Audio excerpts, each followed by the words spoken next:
For most Americans, the two big concerns have been rising crime and immigration reform. Reihan Salam is the president of the Manhattan Institute, which equips people with research information and clarity on important issues facing our country. During our conversation, he offered a unique perspective on how to get places like New York, Los Angeles, and other cities back to safety and prosperity. Reihan, I have some of the most interesting guests coming into my office, and you are certainly one of the top. And so I'm so excited about this conversation. To start, let's just talk about your background. You run the Manhattan Institute, which is one of the places that we go to find scholars and learn things. How did you get there, and just what is the Manhattan Institute chartered to do? The Manhattan Institute is a research and advocacy organization based in New York City that is really focused on America and its great cities, economic opportunity, individual liberty, and public safety and the rule of law. These are core issues for us. And one thing that makes us different is that we're headquartered in New York City, but also we're rooted in urban America. If you look at America's cities, they tend to be one-party states. They tend to be political monopolies, despite the fact that when you look at the people living in those communities, they tend to embrace school choice. They believe in lower taxes. They believe in seeing to it that small businesses are regulated thoughtfully, not overregulated, not run out of business. And they care very deeply about public safety. There is a pragmatic metropolitan majority in this country, and they're clamoring for some kind of alternative. We exist to provide that alternative in those parts of the country that desperately need one. Who are the people that work for the Manhattan Institute, and what do you guys actually do there? We are home to a wide range of scholars working on a number of issues. We have a team focused on policing and public safety. We do a lot of work on educational pluralism, educational freedom, and a range of different core economic freedom issues, including housing, including fiscal policy, you name it. In terms of the scholars we draw, we really attract a certain kind of person, a person who doesn't just want to preach to the choir, someone who wants to go into hostile territory and make their case and win hearts and minds. So we really try to find people with an activist mentality. Of course, we have scholars, we have PhD researchers, but we also have people who are trained as investigative journalists. We have people who really are in the business not just of researching and developing policy solutions, but also of changing minds. Some of your viewers might know Heather McDonald and Chris Rufo, Ralph Manguel, Nicole Gelinas. We have a wide range of people who really have that in common. They have a certain intensity and energy in common. They have intellectual seriousness in common. And we're really proud to have such a great team. I love that your scholars are fearless. And I love that you're fearless. Will you share with me some of the most proud moments that you've had through your leadership at Manhattan Institute? Anything that you can think of that you just love that you guys have been able to do? I will say that the conversation about crime and public safety in our country has changed dramatically. It's changed dramatically despite the fact that there are many people in mainstream media, mainstream academia, who wanted to pretend like nothing was happening. They wanted to pretend that things were perfectly fine. How dare you point to the fact that we have more chronically mentally ill, street homeless, that you're seeing a huge surge in quality of life crimes in cities around the country. We basically set up our policing and public safety team to bring reality into the conversation. It's something that I just found immensely frustrating. We kept getting people with deep expertise, people who spent decades of their life in police forces as prosecutors, who came to us and said, we don't have anyone to tell our story. Heather McDonald is someone who, I think has done an incredible job of really telling those stories. And then we thought, there's so much to be done here. And that's a big part of what we're trying to do. We're trying to get reality into the front page. And we've had to force that to happen, because it's almost as though when you have a monopoly, when you don't have these other actors who are willing to tell the truth, you'll create this reality distortion field. So I really believe that MI in the last couple of years has really forced that issue onto the front page in a way that I think is already yielding some policy change that we think is going to be very, very positive for the country. I'm going to want to talk to you about some of these policies that are ruining American cities. But before we talk about those policies, how did you get to this position? I was very, very lucky. I was a journalist for many years. Right after I graduated from college, that was my first job. I thought perhaps I'd go back to school, and I wound up just sticking with it. I worked at a pretty wide range of organizations. I worked at the New Republic, at the time a liberal magazine. Today I would describe it as more leftist.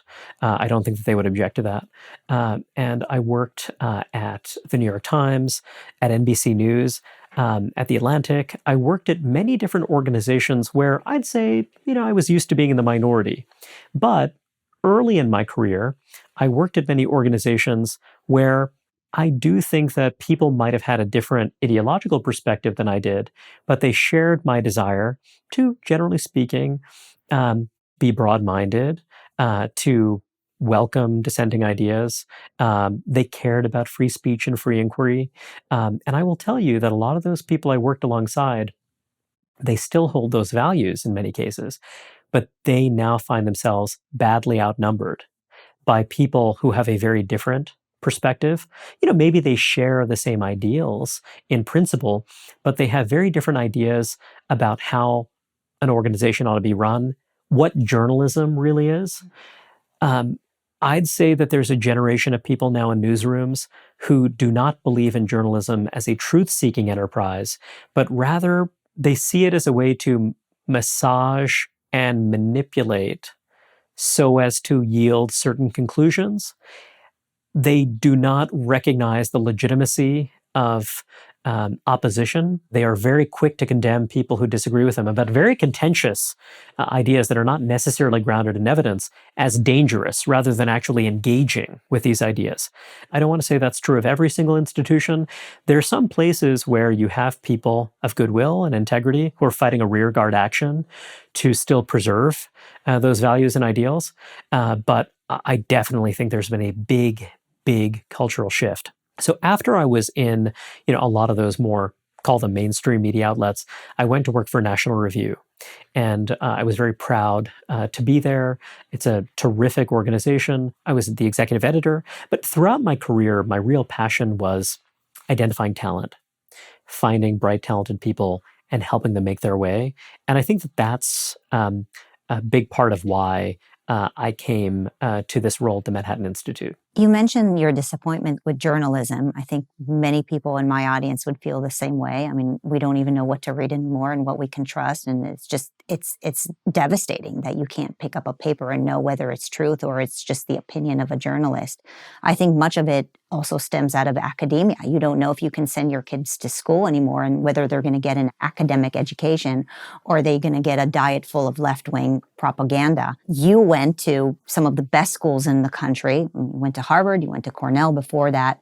And I think you and I both agree that as we look at Ivy League schools in America and schools in general, things have changed tremendously. And somewhat the same change that we're seeing in journalism has happened possibly even beforehand in universities. And so I'm just wondering, what are your thoughts on what is happening at Harvard and some of these Ivy League schools? I would describe it as the challenge of information abundance.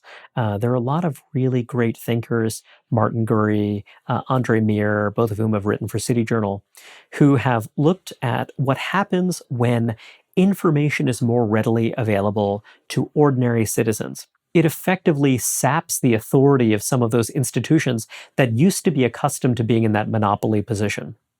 Now, there are a number of ways to react to that. One reaction you could have is, okay, fair enough. My public is not going to take my views on faith. They're not going to embrace my authority.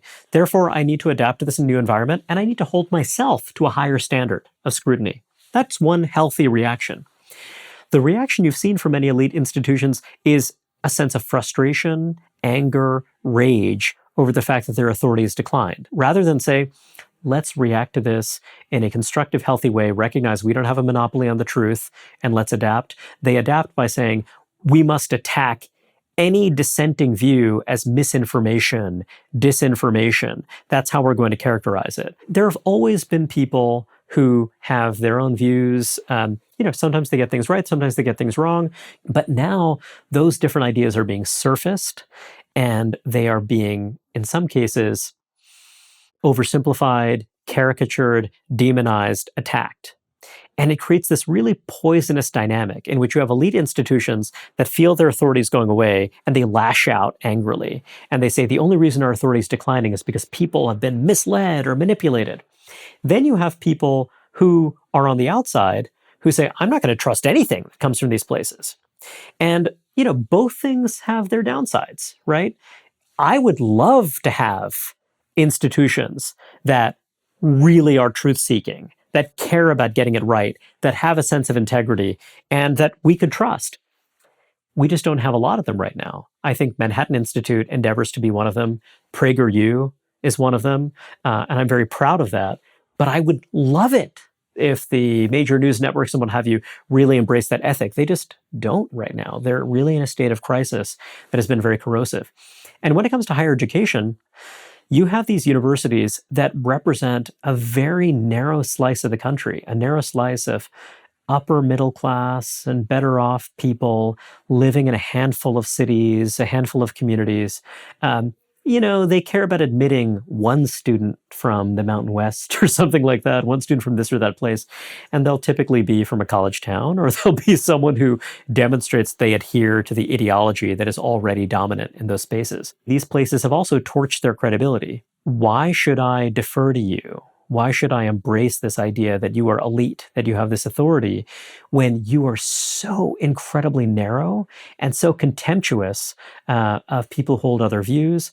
That, I think, has been really, really bad for those institutions. I think it's been bad for the country, too.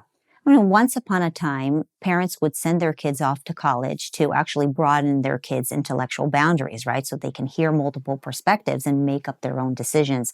I think most Americans would agree that if you send your kids to college now, the experience is not necessarily wrestling with difficult ideas. It's the opposite, right? It's a coddling of these American kids. It's making sure that they feel comfortable or even worse, maybe even indoctrinated with a certain left-wing agenda. And the hard part, I think, for many Americans is that these are oftentimes institutions that are supported by taxpayers, right? And so we're paying into a system that is actually not supporting our values.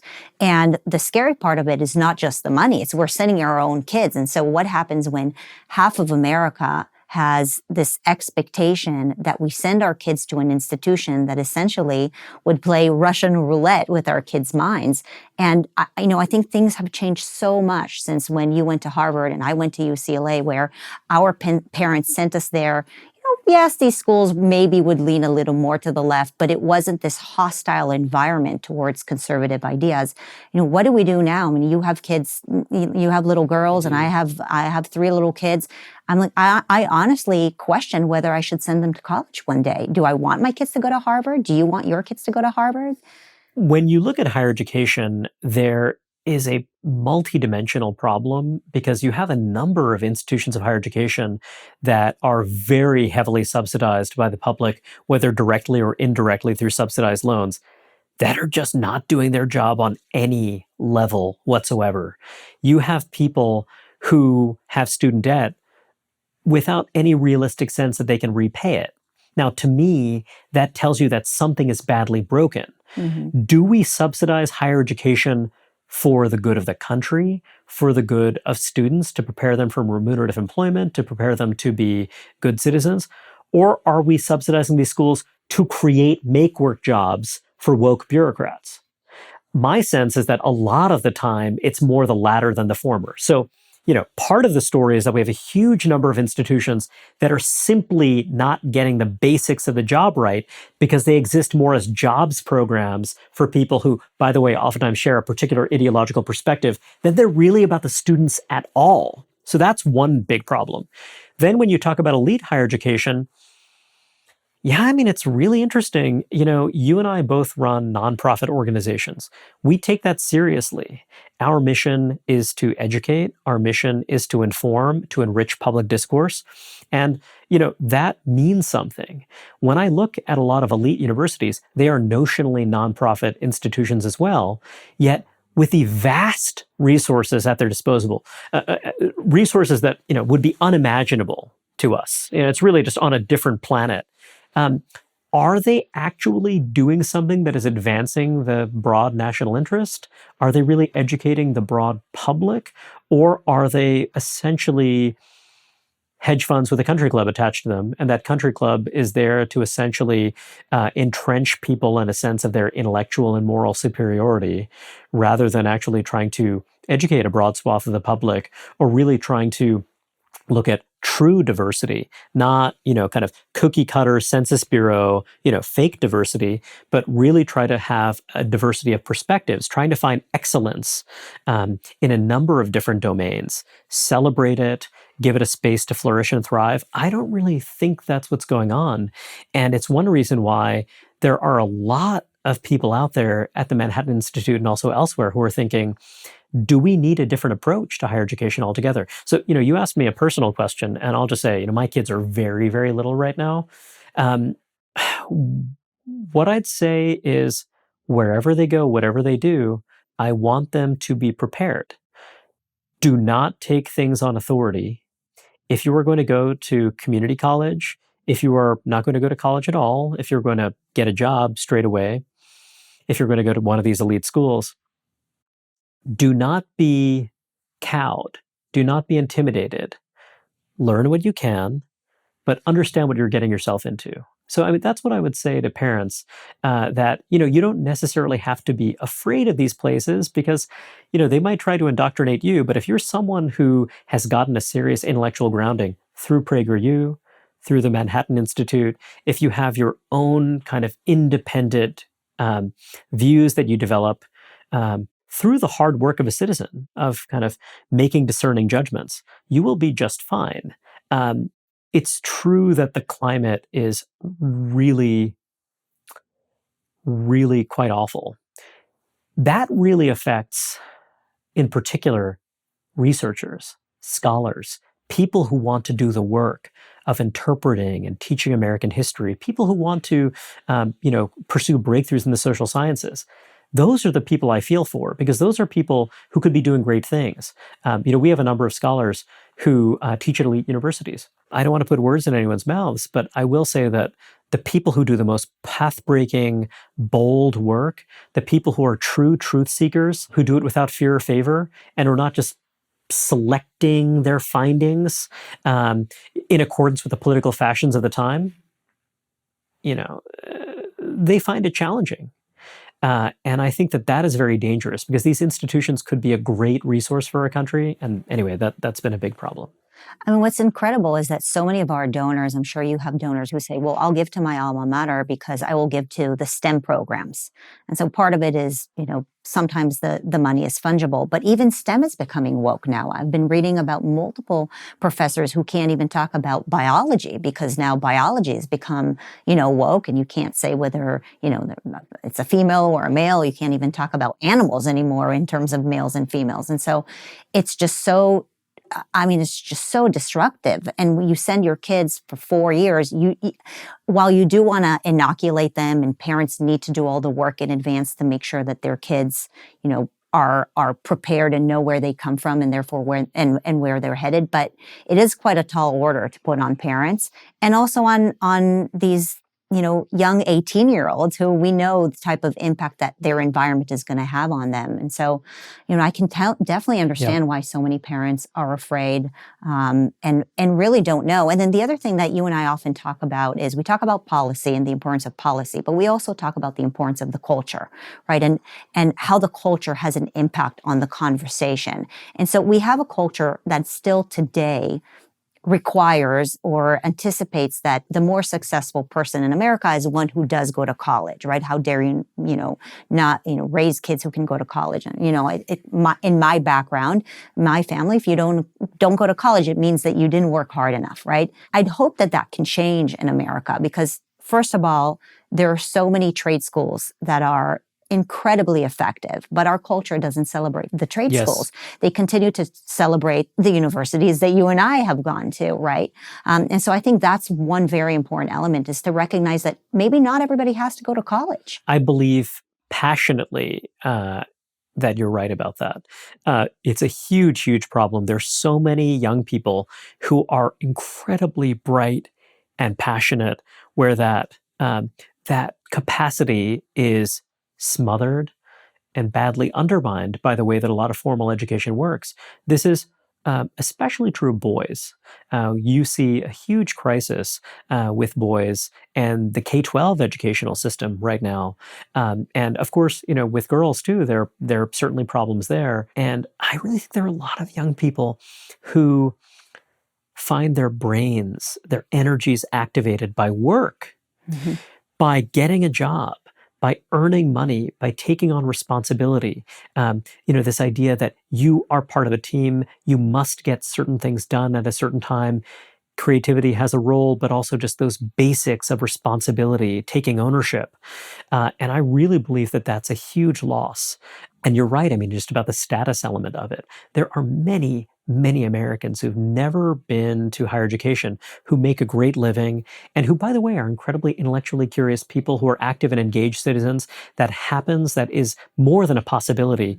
And I think it's something we should absolutely celebrate. And I actually think that now, partly because of the ideological climate in elite higher education, I think these institutions are undermining themselves.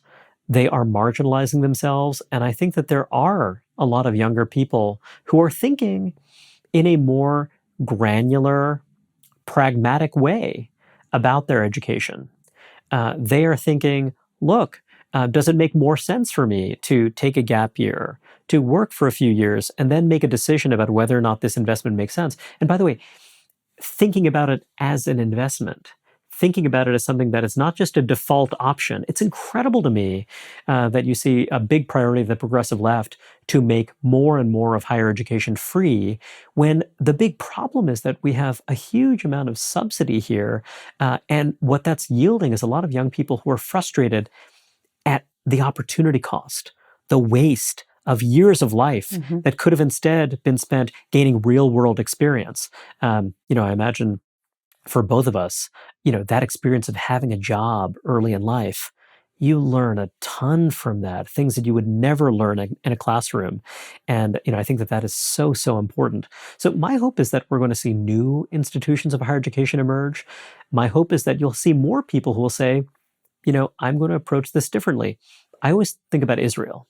Israel is a country that, like any society, it's not perfect, but the fact that so many young people serve in the IDF, when they do pursue higher education, they do it after they've had a very, very serious life experience in which their decisions, their choices have real consequences. And I generally, would advise people, if you're talking to your kid, if there's an opportunity for them to do some kind of meaningful work earlier in life, I promise you they will take other opportunities, educational and otherwise, much, much more seriously than if they just expect this is something that's my right, I'm entitled to it. Of course, I'm going to take 6, 7, 8 years to maybe or maybe not finish a BA on someone else's dime. And of course, oh, well, they're subsidized loans. You have to pay them back. Well, do you? It seems that now we're saying that this idea of repaying this obligation is somehow unjust. It's somehow evil. It's somehow, some sort of blow against social justice. It's all very destructive. Right. Almost every functioning business at least has some sort of constituency that it is responsible to report to, right? I run a nonprofit, you run a nonprofit. If we do a poor job in our management, our companies will not raise money and we won't exist anymore. The issue with, these schools is that whether they do a good job or don't do a good job, they continue to exist because, they're supported by our money. no matter what. And I think that is a big issue in that we can't hold these schools accountable. And if society could hold these schools accountable and say, well, these are actually the jobs that we need to fill in our society, and therefore these colleges should provide grants for those particular areas of expertise, that would be one thing. But now you can go to college and taxpayers have to pay for degrees and things that's, simply don't bring value to our society. One thing I really believe is that when a person defaults on their student loans, the school that they attended should bear some of the cost of that.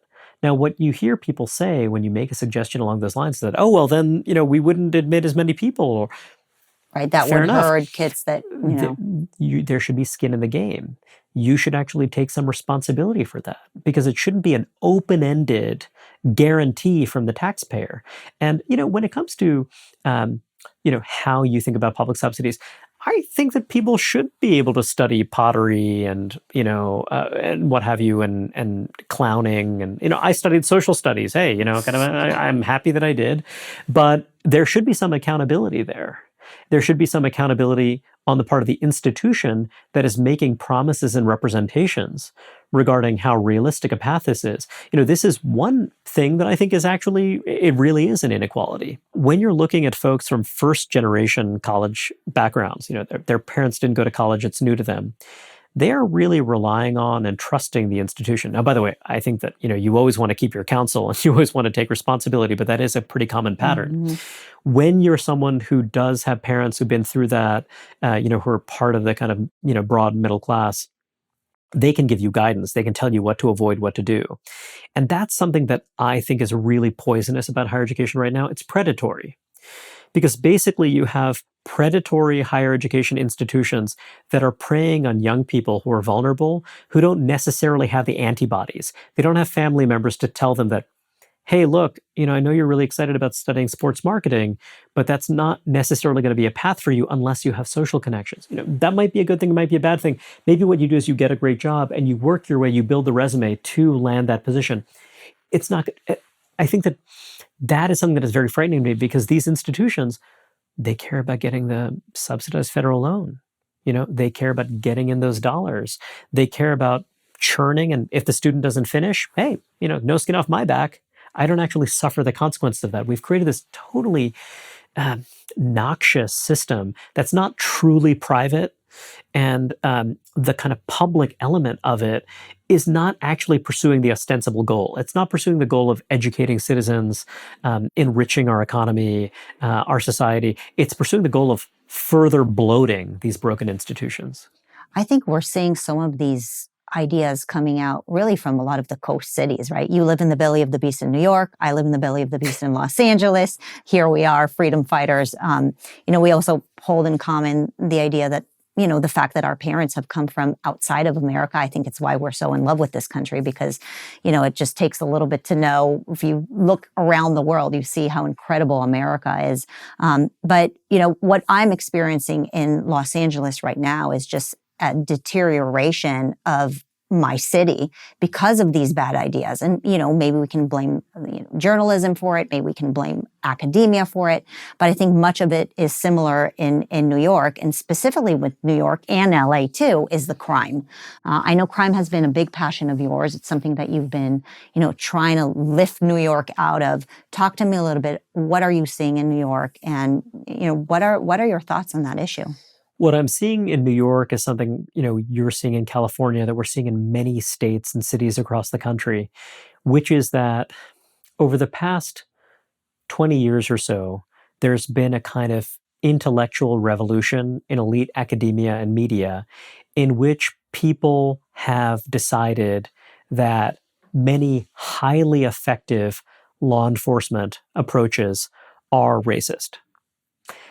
And this is a terrible irony, because starting in the 1990s, what you saw in New York, LA, many other major cities, is an incredible advance in policing. We really identified effective, proactive policing strategies that helped stop crime before it starts. You had this big decline in crime in cities across the country, but in New York and LA, it actually went even further. You didn't just have 1 decade of crime decline, you had 2 decades of crime decline in those places. And that, I would argue, helped counterbalance a lot of other terrible policies. These are cities that have a bunch of other really brutal policies, sky-high taxes, totally unaffordable cost of living, stringent business regulations that really strangle the entrepreneur, all sorts of things. But these places got a lot safer, right? And that helped make up for some of that. But then now suddenly you say, okay, these policies that are evidence-based policies that have proven their worth, policies that have saved hundreds of thousands of lives, overwhelmingly the lives of people living in disadvantaged neighborhoods, minority communities. I mean, it's incredible. This was something that increased life expectancy in our urban cores quite a bit. People decided this is racist and bad, and what we need to do is embrace decarceration and depolicing. Decarceration, well, basically, we incarcerate too many people in the United States because Denmark incarcerates fewer people, therefore we should too. Well, the sad fact is that our country has a violence problem. We've had a violence problem for a very long time. We have a violence problem in places that don't lock up violent offenders, and we have a violence problem in places that do. The violence problem in places that have effective law enforcement is much more manageable than it would be otherwise. We've seen that incapacitating violent people makes communities safer. There's a great deal of evidence for this.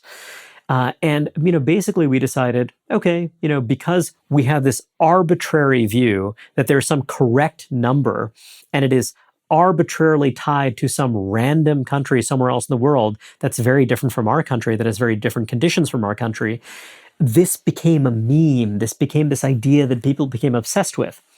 And the people who were most obsessed with it were people who knew they're not going to bear the consequences of it, right? Whether they're right or wrong, they're still going to live in the gated community. They're still going to live in the building with the doorman. They're still going to be thoroughly insulated from the consequences of their decisions. So I think that that's basically what happened. It was this big ideological shift. And that ideological shift influenced some number of donors who said, if we really want to change criminal justice, what we should do is elect new district attorneys. Let's go to the prosecutors, because these bad prosecutors, they're the ones who are putting people in prison for long periods of time. How about we pursue this brilliant new idea? We'll get prosecutors who won't actually prosecute. We'll get prosecutors who will decide unilaterally that something that was a crime is not actually going to be treated as a crime. So basically, because in many cities around the country, you don't have competitive elections, people don't always understand and appreciate that those DA elections actually matter rather a lot for the health and safety of your community. So basically, it was an opportunity to, on the cheap, basically advance this ideological revolution. And unfortunately, the folks who were on the law and order side were either asleep at the switch or they were trying to raise the alarm, but they couldn't get through the media blackout. They couldn't get through this media narrative that these guys are all heroes. They're here to fight against all these terrible things. We don't actually need effective policing. We don't actually need to put dangerous, chronic, violent offenders in prison. So here's where we are. We're in a place right now where you've had this ideological revolution. You have pushback. You have ordinary people who are trying to understand what the heck is going on. But, it's partly a matter of connecting the dots and seeing to it that actually those people understand that you have the power to make some change here. I'm afraid it's going to take a while to make that happen, but I do think that people are finally waking up to the problem. And I believe that we're going to make some progress. There was a period of time where we saw that there was an increase in crime, and partly because we predicted it by seeing the policies that were put in place. I think we're at a point where anybody who is not living under a rock can see that there is increase in crime. If you live in Los Angeles, if you live in most of the cities within California, same thing with New York, Chicago, all kinds of places around the country, you are seeing an increase in crime, even if it's not on the news, right? And so what would a progressive argue against you? What would a progressive say, against your claim that these policies are the ones that actually hurt us? What are they saying? Well, part of the argument, as I understand it, is that the crime increase isn't in fact that big. It's exaggerated. It is something that is a product of media hype and manipulation. So that is one line of argument. When that doesn't quite work, some people who are a bit more honest, some honest ideologues, and they're out there, will say that's an acceptable price to pay because it is such a terrible thing to incarcerate a violent offender. Or, well, one thing you'll hear people say is that, oh, actually, we're not decarcerating, we're not letting people go who are violent offenders. That's just not true. It's just because they're smoking weed or something. Exactly, They got sent to jail because they were smoking weed, like something like that. Flatly false. That is flatly false. That is not true. So again, you'll have some honest people who will acknowledge that, hey, look, that's a trade-off. You accept that cities are going to be somewhat more violent, but we're still in the range where it's okay, and that's just part of life in a free society. That is one argument you hear. Another argument is that the problem is police who are not doing their jobs. The problem is that police are pouting and they're going on a strike and they're not doing their jobs. That is an argument that I find particularly offensive, partly because you're essentially seeing the passage of laws in a range of different cities, which are basically making policing more dangerous for police officers. You are saying that you are not allowed to, for example, restrain people in certain ways that, by the way, could be safe and responsible. You're saying you're simply not allowed to do that because we do not want to have any negative headlines. We just want to kind of totally zero out that possibility. So what you're saying is that we're going to make the job more dangerous. We're also going to demonize you. And then, by the way, we're not going to, hey, come on and join the police force. Hey, it's crazy. But that is one argument that actually what you're seeing is this behavior on the part of law enforcement that is actively counterproductive, as opposed to acknowledging that there are people in law enforcement who feel frightened, who feel afraid, who believe that their city governments, that the local authorities are not going to back them up when they are doing the right thing, when they're being proactive, when they're being responsible, not using excessive force, but acting appropriately to keep the public safe. Now, I'm not saying that law enforcement everywhere in the country is perfect. One of the great things that happened in New York City and Los Angeles and other major cities is that you saw police forces become dramatically more professional and more responsive. Now, again, that is something where you can always improve, but I would argue that the truly racist cop is the one who doesn't do her job. She's the one who doesn't actually get out of the patrol car. She's the one who says that, oh, well, the only people who are dying are these criminals who are killing each other. Fair enough. I'm gonna go home and relax. I'm gonna collect overtime and then let someone else worry about it. What we did, the real revolution in policing that led to these dramatic gains, was basically creating the sense of esprit de corps and responsibility, the sense that if you do the right thing, you will be celebrated and rewarded, that you will be valued by your community. Once you undermine that, the whole edifice can start to crumble. So, there's certainly things that were done when it comes to, simple policy, but also this cultural argument is really, really pervasive and really destructive. I agree. It's just another area where we have to, get a handle on culture, right? So, first part of it is just the state of our education in America, as we talked about earlier. The second part is just honoring the police. I mean, I remember when I was an educator, we would bring police officers to the school, and we would have the kids meet police officers, and we would have them write thank you notes to them. And now I'm feeling it's the exact opposite. I mean, kids are being taught to, pull their cameras out the second a police car rolls up, right? And just be completely disrespectful. And so what happens to our communities when police officers don't want to be police anymore, and, young folks don't respect any sort of authority. Are all police officers going to be perfect? Of course not. Evil comes in all kinds of shapes and colors and professions and all of that. But to give up on the idea of having policing in our country is just so dangerous. I absolutely agree with you. And I will say, we're in a very fraught time because when you talked about kids pulling out their phones, we're at a moment where a viral moment from one city can cause convulsions throughout the country. A viral moment, some of which really captured terrible abuses that we really should be concerned about, but also viral moments that are bereft of context, where you actually don't see the full story, and actually the lack of context is the point. And where you see a media establishment that is addicted to certain kinds of destructive virality that is shaped to fit certain predetermined, preconceived narratives as a weapon against some of the institutions that are so crucial to this country's success and to civic harmony and to everything that made this country a beacon of hope for your parents and for mine. Yeah. I mean, it also robs any person in any institution of some sort of like moral bank account that people can build, right? The police does so much good, but then one or two moments just destroy everything. And that's what, the Twitter mob does, right? It destroys, it doesn't build, and it doesn't acknowledge all the positive. It only acknowledges the negative because the negative is what everybody harps over. I do believe in my more hopeful moments, which are many, and I really believe that a lot of Americans are getting wise to this. There are a lot of people who have decided, I'm not going to be bullied. And if I'm presented with this preconceived narrative, I'm going to keep my own counsel.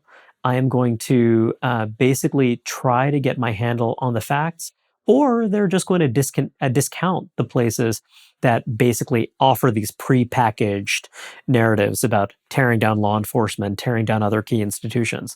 And I think that that's a big part of what we're seeing in the country right now.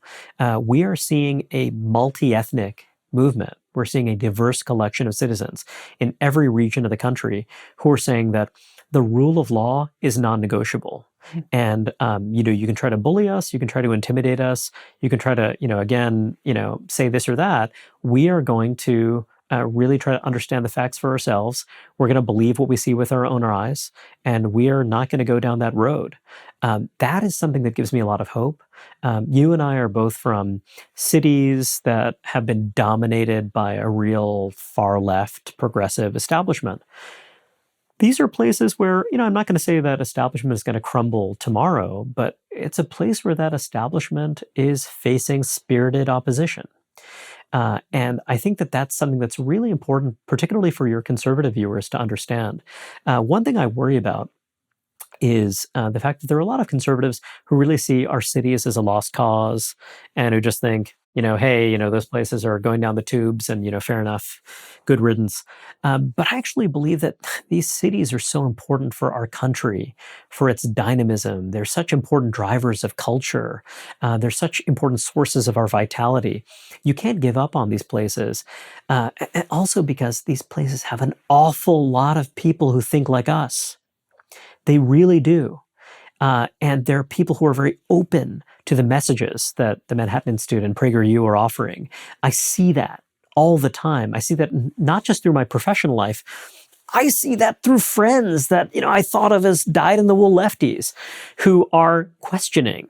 There are people who see that the narrative isn't quite what they thought it was. They're thinking for themselves, and they're hungry for an alternative, and they're looking to folks like us to provide it. And that's a heavy responsibility, but it's something that I find incredibly exciting and promising.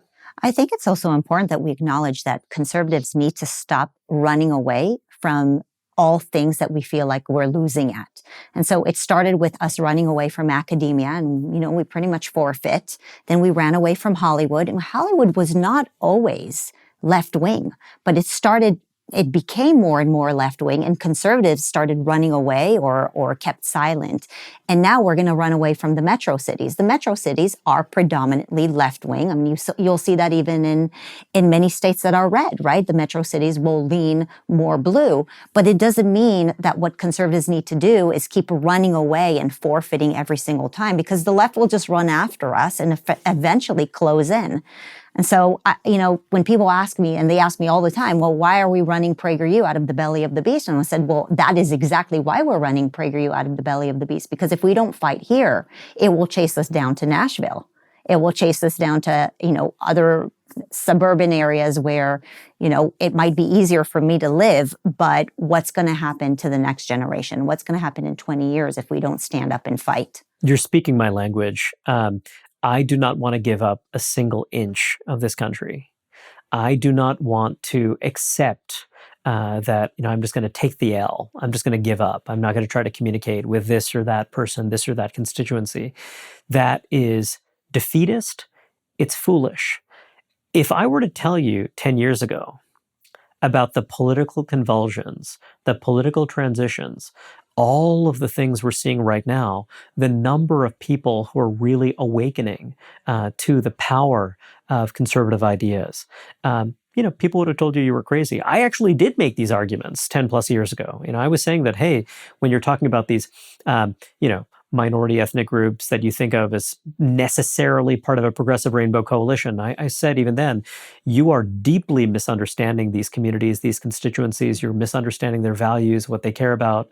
I'm not saying it's going to go from one monolith to another monolith, but what I'm saying, it's funny, the left uses this language of intersectionality, the idea that they're intersections, you're more than one thing. And it's funny because, I think about the fact that a majority of Black Americans in the United States do not believe that race should be used as a factor in higher education admissions. Now, you can ask that question a lot of different ways, but the Pew survey asks it in a very straightforward way, and what you will get are majorities of pretty much every census-designated demographic group that says that we're opposed to that. Would you guess that from listening to, name your cable news channel or name your elite editorial page? Would you guess that? What you're seeing is that there's this huge constituency of people. I don't care which party you belong to, who you vote for. There's a huge constituency of people who believe in individual rights. They believe in effort, ambition. They don't believe in making excuses. They don't embrace the victimhood mentality. They embrace the idea of developing and growing and achieving. And they want to be part of a political movement. They want to embrace ideas that will help unleash their potential. I truly believe that we have an incredibly diverse multi-ethnic movement that is deeply in tune with those traditional core American values. And that gets me out of bed every morning. I just really what we're trying to build, what PragerU is doing, what the Manhattan Institute is trying to do, and everything we do is surface those voices that have been silenced for a very long time and let people know you are not alone. There is an army of other people who are just like you, who share those values. They might not look like you. They might worship differently from you, but they believe in the promise and potential of this country. And I believe that this is a slumbering giant that is going to have a very, very big effect over the coming decades. I mean, that is the beauty of America, right? That we all come together as a melting pot from wherever we, all walks of life, but it's e pluribus unum, right? We are American. It's incredible that you wrote this book about 5 years ago, Melting Pot or Civil War. I want to talk about it a little bit because it's almost like you've predicted this moment that we're in today where the progressive movement has been so regressive. It's the most regressive and un-American thing to start looking at people through their race, through their gender, through their color, and just celebrate our differences rather than celebrate our commonality. And so when you wrote this 5 years ago, is today what you were worried about? I was thinking about this during the summer of 2020 when you saw civil violence across cities throughout the country. I remember actually being in my own home. I had a newborn as well as my older daughter, and just hearing just the sounds of shopfront windows being broken and what have you, and just kind of really thinking about how, I thought to myself, I'm never leaving. I'm a dyed-in-the-wool New Yorker. This is where I'll stay. But just thinking about, what is this going to look like? What is this going to be like? In the book, I made this argument. I said that if immigration were just about immigrants themselves, just about people moving to work, then it wouldn't be terribly controversial, I don't think.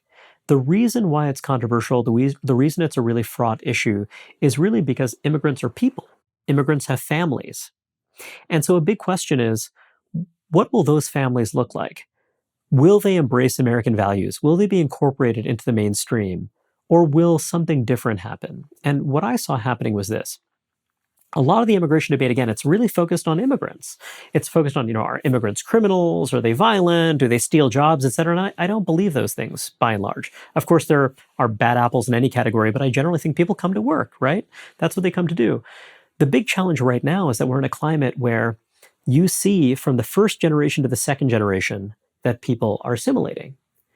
The trouble is that in many cases, they're assimilating into an underclass. They're assimilating in some cases into a kind of oppositional culture.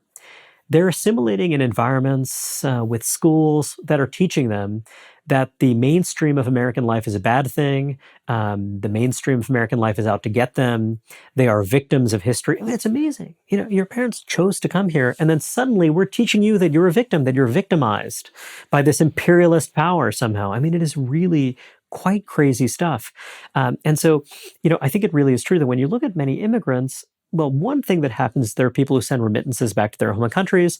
They're really focused on that rather than, the idea of becoming a citizen and someone who's kind of fully a part of the country. That often happens later on. As you grow, as you spend time, as you establish those ties, it happens as you form a family, as you see your kids growing up and you have your hopes and aspirations for them, you become more tied to this country. But with the second generation, that's the swing constituency in a way. That's the pivot. That's where things can go really, really right. And you have folks in that second generation who really flourish, enter the mainstream of American life, become people who help build this country, build on its strengths. And that's something that happens quite a lot. But when you have these schools that are so soaked in this oppositional, negative ideology, when you're actually teaching people, young people, that the way for you to succeed is to embrace the victim mentality. That's how you become an elite. That's how you become sophisticated. That's how you become smart. Not by being a naive person like Marissa or Reihan, who believes in the promise and potential of this country, but by seeing through its lies. I think that was a theme that I think people struggled with. I got a lot of pushback to this, but that was the core argument. I was reading an article some months ago in a local newspaper in New York City, and it was just so crazy. It was about this group of organizers, tenant organizers in New York City, who work with immigrant communities. And there was a Bangladeshi immigrant, my folks are from Bangladesh, who said, before I met these tenant organizers, I hadn't realized that capitalism was evil and that I shouldn't have to pay rent. I mean, I'm slightly exaggerating here, but it was just amazing because, these people who are the tenant organizers, they themselves are second generation people. You can guess. They went to UCLA, they went to Yale, they went to you name it. And, they've decided that what they're going to do with this incredible opportunity that's been given to them, the incredible sacrifices made by their families, what they're going to do is basically pour poison in the ears of people who might otherwise embrace a different mentality, not a victim mentality, but a builder mentality, a champion mentality, a mentality that's all about developing and growing. I mean, that to me is that's, I think, one big reason why there are a lot of folks out there, a lot of conservatives who are very concerned about rising generations. They're very concerned about whether or not immigration is the kind of good old-fashioned kind of immigration of people who want to work, or is it going to be basically creating a new victim class? And that's the idea that was really at the heart of the book. How do we avoid that? I mean, the irony behind it, I think of, my parents who came as immigrants and probably your parents who came here as immigrants. They came here because they wanted financial success. They knew that financial success would also lead to freedom and choices that they would have, right? But now our colleges and our culture is teaching them that they shouldn't want financial success because capitalism is a bad thing.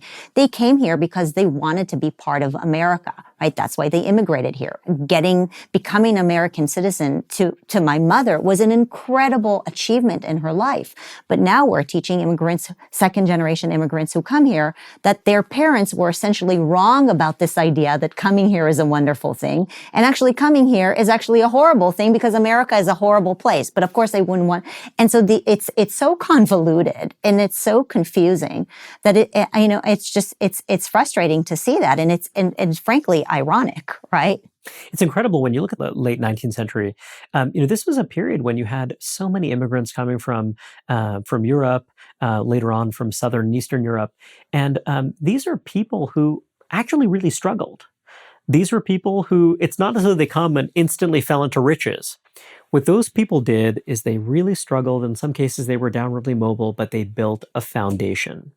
And the idea was that their children would build on that foundation they built. And then the third generation, then the fourth generation would keep building on that foundation. That is a really powerful idea. It's part of what has made our country unique. This is a country, the thing that really separates us is what you might call mass multi-generational affluence on an unprecedented scale. And when people talk about inequality and racial inequality, what I think they miss is that what most people want, newcomers, folks from minority groups that have struggled, what they really want is to be part of that.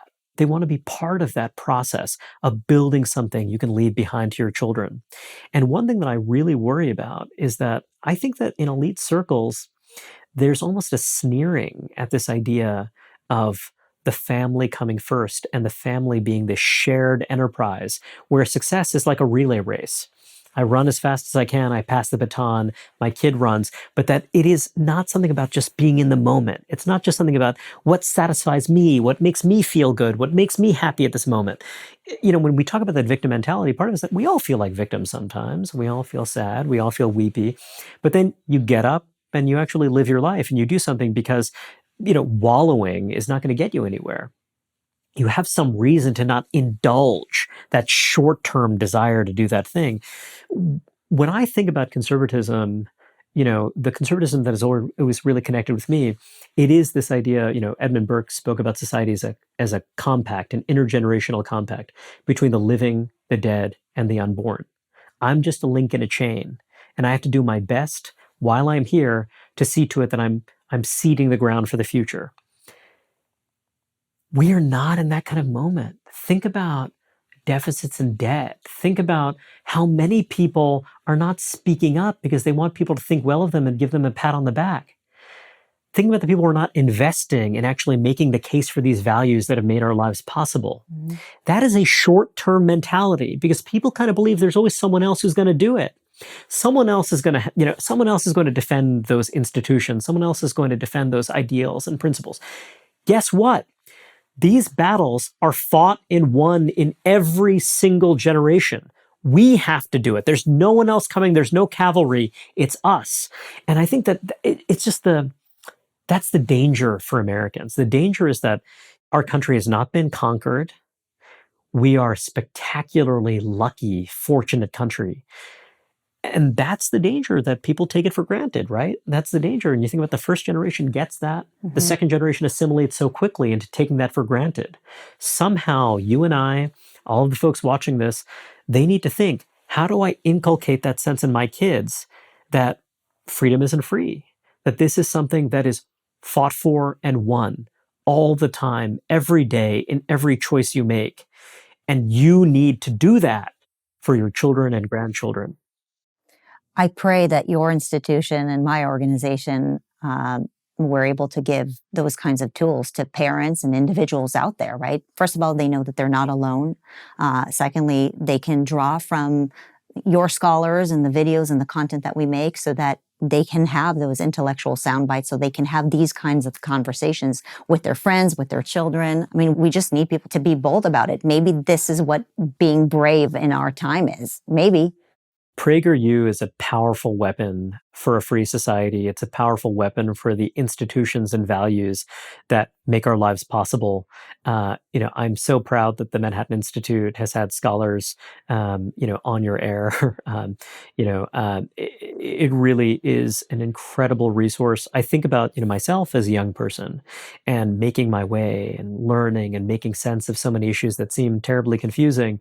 And just to have that counterpoint, to have that voice, would have been so precious to me. And I really think that we're creating a new generation of those warriors who are going to carry the torch for a long time to come. It's something I feel very proud to be a part of.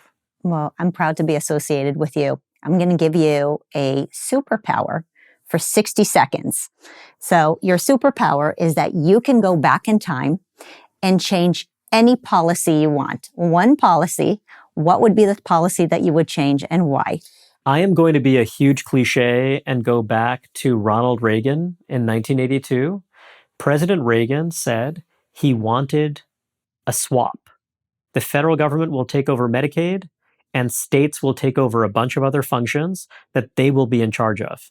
And this sounds like a very wonky inside baseball idea, but the idea was that the federal government does one set of things, state and local governments do another set of things, and they can go their own ways. They can try different things. They can embrace different approaches that fit their states, that fit their values. That's what real federalism could look like. What we've seen since President Reagan proposed that idea is the total undermining of federalism, in which more and more states are basically becoming arms of the federal government in ways that I think is really corrosive of the genius of our constitutional system. So that's what I would do. I would win one for the Gipper and see to it that his very important, brilliant idea actually came to pass. I love it. Thanks. Thank you.